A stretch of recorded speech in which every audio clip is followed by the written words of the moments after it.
Assalamualaikum dan selamat datang ke Zaman Keemasan Ilmu Islam. Apa yang kami ingin kongsikan dalam siri ini adalah kisah sebenar bagaimana umat Islam menjadi pioneer sains moden. Dalam episod 1 ini, kita akan balik semula ke kurun ke-8 semasa Baghdad menjadi Wakanda dunia. Okey, saya nak tanya satu soalan. Bila kita tengok filem, kita akan terpesona dan kagum dengan tamadun-tamadun hebat kan? Macam Wakanda dalam Black Panther, terlalu canggih. Teknologi yang digunakan memang next level. Kita pun rasa alangkah hebatnya kalau kita pun ada sejarah macam tu. Saya ada satu berita baik untuk anda semua. Kita memang ada. Dalam lipatan sejarah kita sendiri pernah wujud sebuah empayar yang bukan saja hebat tetapi menjadi kuasa besar ilmu pengetahuan dunia selama beratus-ratus tahun.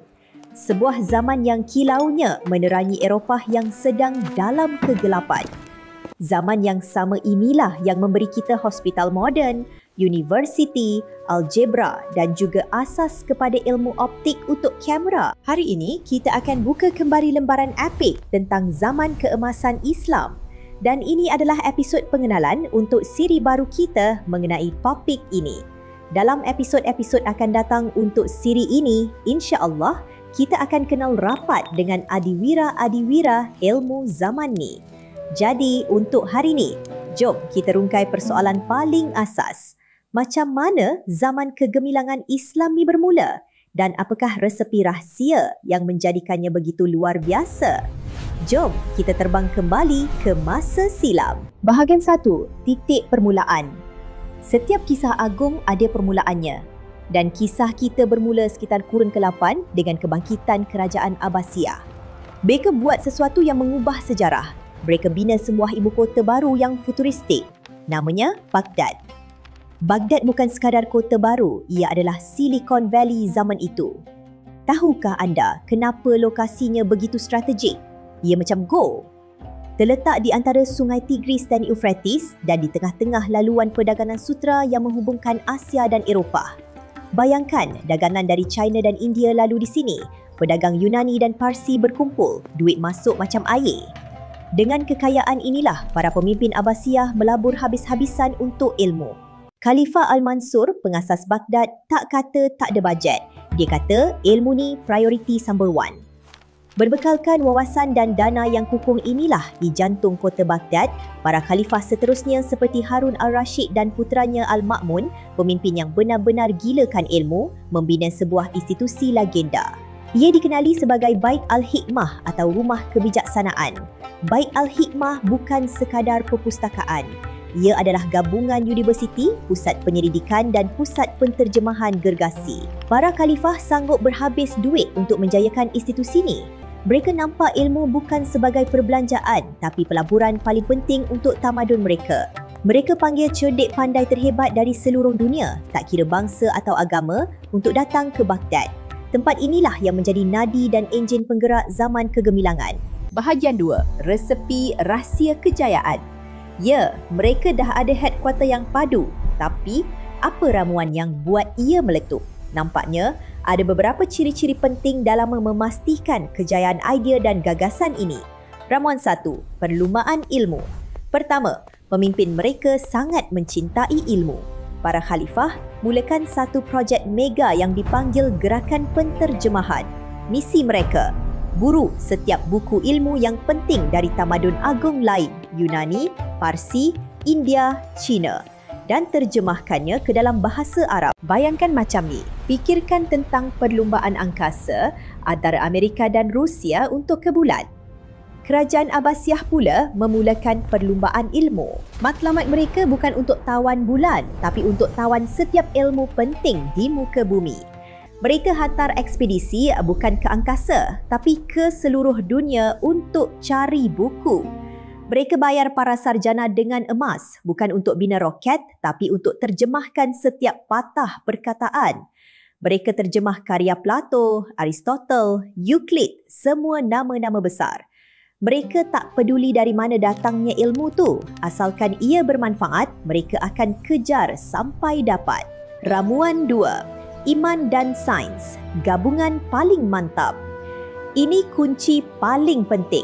Kenapa mereka begitu dahagakan ilmu? Kerana dalam Islam, mencari ilmu itu sendiri adalah satu kewajipan, satu ibadah. Tiada pertembungan antara iman dan sains. Malah, sains dilihat sebagai cara untuk mengenali kehebatan Tuhan. Ini melahirkan pendekatan polymath di mana seorang ilmuwan itu pakar dalam pelbagai bidang. Bagi mereka, mengkaji biologi bukan sekadar sains. Ia adalah cara untuk mengagumi keajaiban ciptaan Tuhan. Memahami cara mata berfungsi adalah cara untuk menghayati kebijaksanaan Sang Pencipta. Mengkaji matematik bukan sekadar nombor. Ini adalah cara untuk memahami aturan alam semesta yang teratur dan indah. Keyakinan bahawa semua ilmu saling berkaitan dan akhirnya membawa kita kembali kepada Tuhan. Inilah yang menyalakan api rasa ingin tahu mereka. Ramuan 3. Fikiran terbuka dan semangat perpaduan.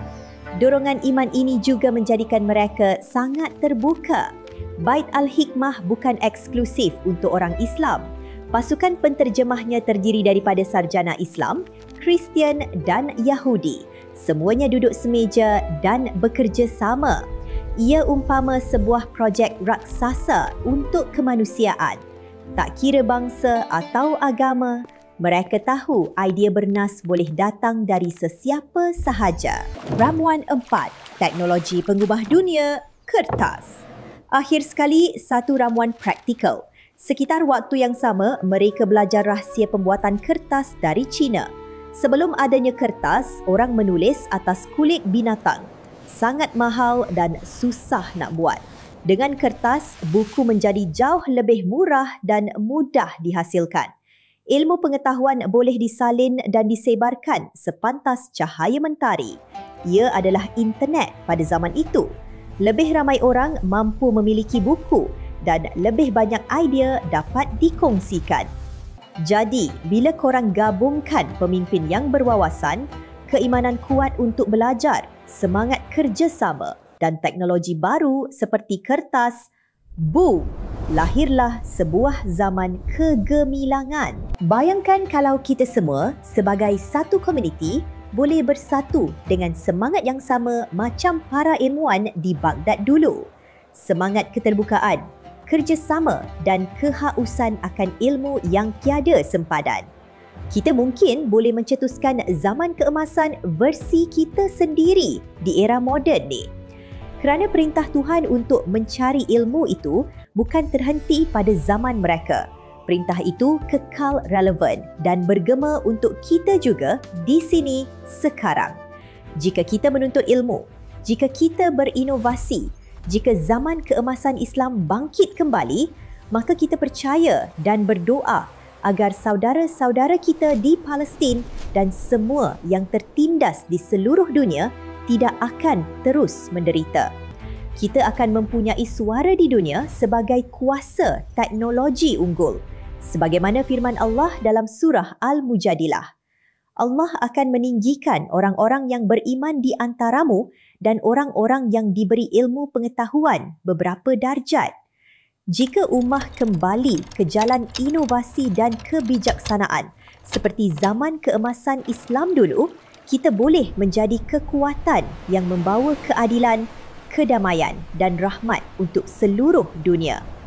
Marilah kita bersama membina masa depan yang gemilang. Kitalah pewaris tamadun agung ini dan kitalah yang akan menulis babak baru dalam sejarah umat manusia. Jom buat sesuatu yang akan buka mata kita. Pilih satu sahaja perkara dalam hidup harian kita dan cari asal-usulnya dari zaman keemasan Islam. Contohnya Google, universiti pertama di dunia yang beri ijazah. Orang pertama yang menerangkan bagaimana proses penglihatan berfungsi. Kami jamin anda semua akan terkejut dengan apa yang anda jumpa. Pilih satu, kaji sikit dan tolong kongsikan penemuan anda yang paling best di ruangan komen di bawah. Kami tak sabar nak baca apa yang anda semua akan jumpa. Jom kita belajar bersama. Itu sahaja dari kami. Jaga diri, kekal dahagakan ilmu. Jumpa lagi.